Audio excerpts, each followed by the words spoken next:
Hi കൂട്ടുകാരെ, പുതിയൊരു വീഡിയോയിലേക്ക് എല്ലാവർക്കും സ്വാഗതം. അങ്ങനെ സുധൻ ചോദിക്കുകയാണ്, ഇപ്പോഴത്തെ ജോത്സ്യൻ എൻ്റെ മകളുടെ ആ പ്രതിവിധി മാറ്റിത്തരാമെന്ന് സുശീലൻ എന്നോട് പറഞ്ഞിട്ടുണ്ടോ, അതോ ഇനി അങ്ങനെയൊന്നും ഇല്ലേ എന്ന് ചോദിക്കുമ്പോൾ ഉടൻ തന്നെ പറയുന്നു, ഇപ്പോഴത്തെ ജോത്സ്യൻ ചില ദിവ്യ ഔഷധം തന്നിട്ടുണ്ട്, ചില പ്രശ്നപരിഹാരങ്ങളും പറഞ്ഞിട്ടുണ്ട്, അത് ചെയ്താൽ എൻ്റെ മകളുടെ പ്രശ്നങ്ങളെല്ലാം മാറി എന്ന് പറയട്ടോ. ഇത് കേൾക്കുന്ന സുധന് വലിയ കുഴപ്പമില്ല കേട്ടോ. സുധൻ അതിൽ വീണു പോവാണ്. പക്ഷേ പ്രതിഭയ്ക്കും പ്രതിഭയുടെ അമ്മക്കും മാത്രം അങ്ങ് ഇഷ്ടപ്പെടില്ല കേട്ടോ. നിങ്ങൾ വിചാരിച്ച നിങ്ങളുടെ മകളുടെ ഈ പ്രശ്നത്തിന് പരിഹാരം കണ്ടെത്താൻ ഞാൻ അങ്ങ് വരാം ഈ ദിവ്യ ഔഷധവുമായി എന്നിങ്ങനെ പ്രതിഭ പറയുന്നുണ്ട്. പ്രതിഭയോടും അതുപോലെ പ്രഭാവതിയോടും സുധനോടൊക്കെ പറയണം കേട്ടോ. ഈ സമയം ആയിക്കോട്ടെ സുശീല, നീ ഇങ്ങോട്ടേക്ക് വരിക എന്നാ പറയുന്നത്. അതെ, തീർച്ചയായും ഇതൊക്കെ ചെയ്തു കഴിഞ്ഞാൽ അവളെ എൻ്റെ വീട്ടിലോട്ട് കൊണ്ടുപോവുകയും ഞാൻ ചെയ്യാം എന്നൊക്കെ പറയുന്നുണ്ട് കേട്ടോ. ഈ വാക്കുകൾ കേട്ട് സുധൻ വിശ്വസിക്കുന്നു. എന്നാൽ ഈ സമയം പുറത്ത് അമ്പിളിയെ തിരക്കി ചീരുവിൻ്റെ അടുത്തോട്ട് വന്നിരിക്കുകയാണ് രഘു. അപ്പോൾ അമ്പിളി എങ്ങോട്ടൊക്കെ പോയത് അത് കേട്ടോടെ തന്നെ ചീരു പറയണം, അമ്പിളി ചേച്ചി എന്തോ തയ്ക്കാൻ തുണികൾ മേടിക്കണമെന്നോ അങ്ങനെ എന്തൊക്കെയോ അമ്പിളി ചേച്ചി പറഞ്ഞു, അങ്ങനെ അത് വാങ്ങണമെന്ന് പറഞ്ഞു. ഓ, ഇത്ര നേരത്തെ അവൾ പോയോ? എന്തായാലും പോയി എന്ന് പറയട്ടോ. ഇതേ സമയം ചീരി ചോദിക്കുക, അല്ല രഘുവേട്ടാ, ഈ മാഫിയ ഈ സ്വർണ്ണ രഘുവേട്ടൻ്റെ കയ്യിലുണ്ട് എന്ന് പറയുന്നതിൽ എന്താണ് അവർ പറയുന്നത്? സത്യത്തിൽ രഘുവേട്ടൻ്റെ കൈകളിലുണ്ടോ? എന്താ ചിരു ഈ പറയുന്നത്? എൻ്റെ കൈകളിൽ എങ്ങനെ? അവരുടെ സ്വർണ്ണമൊക്കെ കൈകളിൽ വെച്ച് കഴിഞ്ഞാൽ തീർച്ചയായും ഇന്നല്ലെങ്കിൽ നാളെ പിടിക്കപ്പെടുമെന്ന് പറയട്ടോ. എന്തായാലും രഘുവേട്ട അവിടെ ഇരിക്കും, കുഞ്ഞുങ്ങൾക്ക് പാല് തിളപ്പിച്ചതിന് ശേഷം പാല് തരാം. അത് കേട്ടോടെ തന്നെ ശരി ആയിക്കോട്ടെ എന്ന് പറയണേട്ടോ. ഇതേ സമയം ഇപ്പുറത്ത് ഇങ്ങനെ സത്യനെയാണ് കാണിക്കുന്നത്. സത്യൻ ഇന്ദുവിനോട് വരാൻ പറഞ്ഞിരിക്കുകയാണ്. അപ്പോൾ ഇന്ദുവിനോട് പറയുന്നുണ്ട്, എന്തായാലും ഞാൻ അനുചേച്ചിയോട് എല്ലാം പറഞ്ഞു, എൻ്റെ അമ്മ എൻ്റെ കുഞ്ഞിനെ കൊല്ലുക എന്നുള്ളത് എൻ്റെ ഭാര്യയോട് എൻ്റെ അമ്മയെക്കുറിച്ച് കുറ്റം പറയാൻ എനിക്ക് കുറച്ച് ബുദ്ധിമുട്ടുണ്ട്. അതിന് ഞാൻ അനുചേച്ചിയാണ് ഏൽപ്പിച്ചത്. മനസ്സമാധാനം ഇല്ലാത്തതുകൊണ്ട് എൻ്റെ ഭാര്യയോട് ഞാനൊരു തെറ്റ് ചെയ്യുന്നു. പക്ഷേ അത് അവൾക്ക് അതിൻ്റെ സത്യാവസ്ഥ അറിയണമെന്നുണ്ടെങ്കിൽ ഇതേ എനിക്ക് ചെയ്യാൻ നിവൃത്തിയുള്ളൂ. അവളിപ്പോൾ എന്നെ തെറ്റിദ്ധരിച്ചിരിക്കുകയായിരിക്കും എന്നൊക്കെ പറയുമ്പോൾ അതിന് നല്ലത് അനുചേച്ചി തന്നെയെന്ന് എന്ത് പറയാനേട്ടാ. അപ്പോൾ ഈ സമയം എന്നാലും ഇങ്ങനെയൊക്കെ നിങ്ങളുടെ അമ്മ ഇങ്ങനെ ചെയ്യുമോ? എന്തായാലും എന്നും ഇപ്പോൾ അവളെ അവിടെ നിർത്തുന്ന അത്ര സുഖമുള്ള കാര്യമല്ലല്ലോ.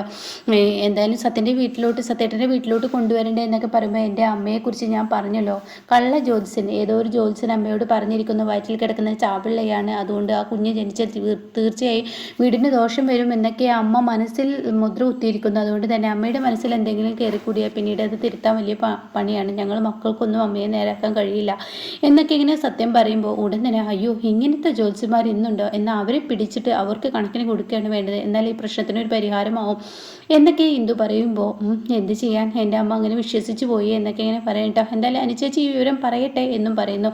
പിന്നീട് ചായയുമായി ചിരു അരികിലോട്ട് വരാനേട്ടാ. എന്നിട്ട് ചിരു പറയുന്നുണ്ട്, ചിരുനോട് രഘു ചോദിക്കുന്നുണ്ട്, ഞാനൊരു ബുദ്ധിമുട്ടായില്ലേ ഹമ്പിളി ഇല്ലാത്ത എന്ത് ഒരു ചായ ഇടില്ല, അതൊന്നും ഒരു ബുദ്ധിമുട്ടില്ല, മക്കൾക്ക് പാല് കൊടുത്തു, അവർ ഉറങ്ങി. എന്തായാലും രഘുവേട്ടാ, ഞാൻ ചില കാര്യങ്ങൾ ചോദിക്കട്ടെ? ഈ സ്വർണ്ണക്കടത്തിൻ്റെ ഈ സംഭവം ഉണ്ടല്ലോ, ഇപ്പോൾ ആദിൽ എന്ന് പറയുന്ന പയ്യൻ, അവനിപ്പോൾ ഏകദേശം ശരിയായി വരുന്നുണ്ടെന്നാണ് പറയുന്നത്. അപ്പോൾ ഇനിയിപ്പോൾ രഘുവേട്ടനെ ഇനി ബാധിക്കില്ലേ? അതാണ് എൻ്റെ പേടി. കാരണം ആദിൽ ശരിയായി വന്നാൽ അവൻ എന്നെ മൊഴി മാറ്റി പറയുമോ എന്നൊരു പേടിയാണ്. അതെന്താ രഘുവേട്ടനെ അങ്ങനെ ഒരു പേടി? രഘുവേട്ടനിൽ സത്യത്തിൽ ഈ സ്വർണ്ണമുണ്ട്? അത് കേട്ടുടനെ എന്താ ചിരു നീ ഇടയ്ക്കിടയ്ക്ക് എങ്ങനെയുള്ള സംസാരം? എൻ്റെ കയ്യിൽ സ്വർണ്ണം ഉണ്ടെങ്കിൽ ഞാനത് കൊടുക്കില്ലേ? ഒന്നാമത് മറ്റുള്ളവരുടെ സ്വർണ്ണം കയ്യിൽ വെച്ചിട്ട് ഒരു കാര്യമില്ല, പ്രത്യേകിച്ച് സ്വർണ്ണക്കടത്ത് മാഫിയയുടെ സ്വർണ്ണം, അതുകൊണ്ട് ഒരിക്കലും ഗതി പിടിക്കില്ല, ഇന്നല്ലെങ്കിൽ നാളെ പിടിക്കപ്പെടും.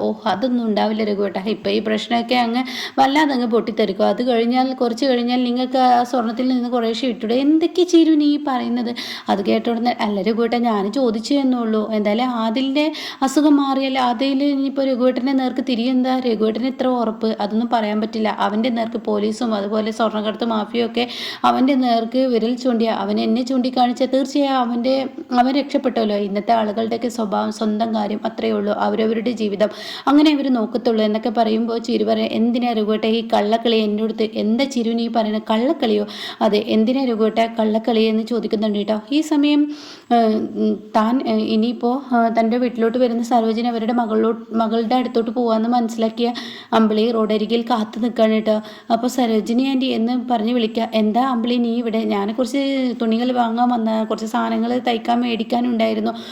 അതായിരുന്നെങ്കിൽ നീ എനിക്ക് ഫോൺ വിളിച്ച് പറയുകയാണെങ്കിൽ ഞാൻ കൊണ്ടുവന്നിരുന്നില്ലേ? അത് കേട്ടോടെ തന്നെ അയ്യോ, ഇന്നിപ്പോൾ സരോജിനി ആൻറ്റി അങ്ങോട്ടേക്ക് വരില്ല എന്ന് ചിരുവിനോട് പറഞ്ഞു മകളുടെ അടുത്തോട്ട് അത് മറന്നു, ബസ് വരാറായി, ഞാൻ പോകുന്നു എന്ന് പറയണ്ട. ഇതേ സമയം അല്ല ചേച്ചി, ചേച്ചിയെ കാണാൻ ഞാൻ വന്നത് ഒരു കാര്യമുണ്ട്. ഇന്നലെ അച്ഛൻ്റെ റൂമിൽ നിന്ന് കട്ടിനടിയിൽ കുറച്ച് സാധനങ്ങൾ കിട്ടിയല്ലോ. കിട്ടി, അതിലെന്താ? അതിലെന്തെങ്കിലും നിൻ്റെ ഉണ്ടോ? ഉണ്ട്, എൻ്റെ പഴയകാല സാധനങ്ങൾ അതിലുണ്ട്. കുറച്ച് സ്വർണ്ണാഭരണങ്ങളും അതുപോലെ തന്നെ എൻ്റെ പഴയൊരു ഫോണും ഒക്കെ അതിൽ ഞാൻ മടക്കി വെച്ചിരുന്നു എന്ന് പറയാൻ കേട്ടോ. ഇതേ സമയം സരോജിനീൻ്റെ അത് കണ്ടോ? ഞാനതിൽ നോക്കിയിട്ട് കണ്ടൊന്നുമില്ല എന്ന് പറയുമ്പോൾ, അയ്യോ അത് ഞാൻ കണ്ടില്ല, അത് ചിരുമോളാണ് അതൊക്കെ എടുത്തതെന്ന് പറഞ്ഞിട്ട് ആ രംഗം കാണിക്കുന്നുണ്ട് കേട്ടോ. അങ്ങനെ ചീരു സരോജിനിയുടെ അടുത്തോട്ട് വരികയാണ്. അച്ഛൻ്റെ റൂമിൽ നിന്ന് കിട്ടിയ സാധനങ്ങൾ എവിടെയെന്ന് ചീരു ചോദിക്കുന്നുണ്ട്. അപ്പോൾ തന്നെ പറയുന്നുണ്ട്, അച്ഛൻ്റെ റൂമിൽ കിടക്കുന്ന സാധനങ്ങൾ ഞാൻ പുറത്തോട്ട് വെച്ചിട്ടുണ്ട്, ഞാൻ ചായപ്പിലോട്ട് വെച്ചോളാം, അതിൽ നല്ല വേണ്ടാത്തതൊക്കെ വേർതിരിച്ച് ഞാൻ വെക്കാമെന്ന് പറയുമ്പോൾ, ഞാനിപ്പോൾ വെറുതെ ഇരിക്കല്ലേ, ഞാൻ ചെയ്തോളാം എന്ന് പറഞ്ഞ് ചീരു പുറത്തോട്ട് പോകുന്നുണ്ട് കേട്ടോ. പിന്നീട് അമ്പിളി പൊതിഞ്ഞ് വെച്ച സാരി ഒരു സൈഡിലോട്ടും കുറച്ച് പുസ്തകങ്ങളും ഒരു സൈഡിലോട്ട് വെക്കുന്നുണ്ട്. ബാക്കിയുള്ള സാധനങ്ങളൊന്നും ആവശ്യമില്ല എന്നൊക്കെ പറഞ്ഞിട്ട് ചീരു അതെടുത്തിട്ട് അകത്തോട്ട് പോവുകയാണ്. അപ്പോൾ സരോജിനിയോട് പറയുന്നുണ്ട്, ഈ സാധനം ഞാൻ എടുത്തു, എന്തായാലും അത് മതി, ഇതേ വേണ്ടുള്ളൂ, ബാക്കിയുള്ളതൊക്കെ സരോജിനിയായിട്ട് കളഞ്ഞോളൂ എന്ന് പറഞ്ഞ് പോകുന്നുണ്ട് കേട്ടോ. ഈ സമയം അല്ല അമ്പിളി, നീ തിരക്കിയ സാധനങ്ങൾ എന്തെങ്കിലും അതിലുണ്ടോ, അതായിരുന്നോ എന്ന് ചോദിക്കുമ്പോൾ, തീർച്ചയായും അതായിരുന്നു എന്ന് അമ്പിളി പറഞ്ഞു കേട്ടോ. പിന്നീട് അമ്പിളിയുടെ മനസ്സിൽ ആശങ്കയാവണം, ഇഷ്ടപ്പെട്ടല്ലോ എന്നുള്ള ആശങ്ക വരുന്നു കേട്ടോ.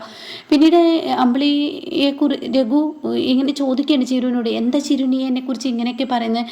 അല്ല, ഇപ്പോൾ ഈ പ്രശ്നങ്ങളൊക്കെ അടങ്ങിക്കഴിഞ്ഞാൽ നിങ്ങളുടെ കയ്യിലുള്ള ഈ സ്വർണ്ണം വിറ്റ് കഴിഞ്ഞാൽ തീർച്ചയായും ഈ പ്രശ്നത്തിന് പരിഹാരമാവുമല്ലോ, അപ്പോൾ രഘുവേട്ടന് വലിയ കോടീശ്വരനും ആവുമല്ലോ.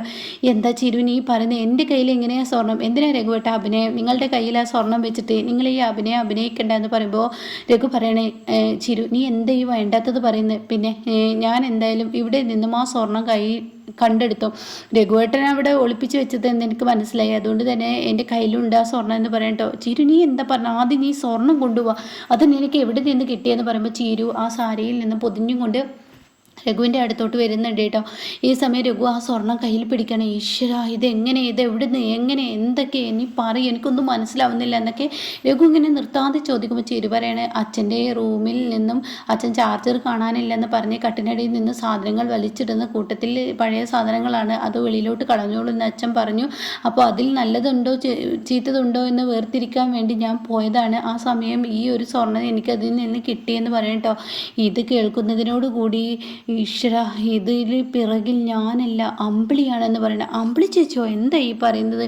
അതെ, അമ്പിളി കഴിഞ്ഞ രാത്രിയിൽ ഈ അച്ഛൻ്റെ റൂമിലോട്ട് എന്തോ കൊണ്ടുവെക്കാൻ അവൾ പോയിരുന്നു. പക്ഷെ അവൾ പറഞ്ഞത് അച്ഛനെ കാണണം, അങ്ങനെയൊക്കെയുള്ള തട്ടുകൂട്ട് നുണകൾ എന്നോട് പറഞ്ഞു. ഞാനതൊന്ന് വിശ്വസിച്ച് പോവുകയും ചെയ്തു എന്ന് പറയട്ടോ. ഇത് കേൾക്കുന്ന ചേച്ചി പറയണ, അമ്പിളി ചേച്ചിക്ക് ഇതെങ്ങനെ കൈകളിൽ കിട്ടിയെന്ന് ചോദിക്കുന്നുണ്ട് കേട്ടോ. ആ സമയം അതൊന്നും എനിക്കറിയില്ല, അമ്പിളിയുടെ കൈകളിൽ ഇത് എങ്ങനെ എത്തിയെന്ന് അറിയില്ല, എന്തായാലും ഇത് ആപത്താണ് എന്ന് രഘു പറയുന്നുണ്ട് കേട്ടോ. ഇതേ സമയം ഇങ്ങനെ സുധനെയും പ്രഭാവതിയെയും ഈ പറയുന്ന പ്രതിഭയൊക്കെയാണ് കേട്ടോ കാണിക്കുന്നത്. അങ്ങനെ പ്രതിഭയൊക്കെ അവിടെ ഇങ്ങനെ ടെൻഷൻ അടിച്ചിരിക്കുകയാണ്.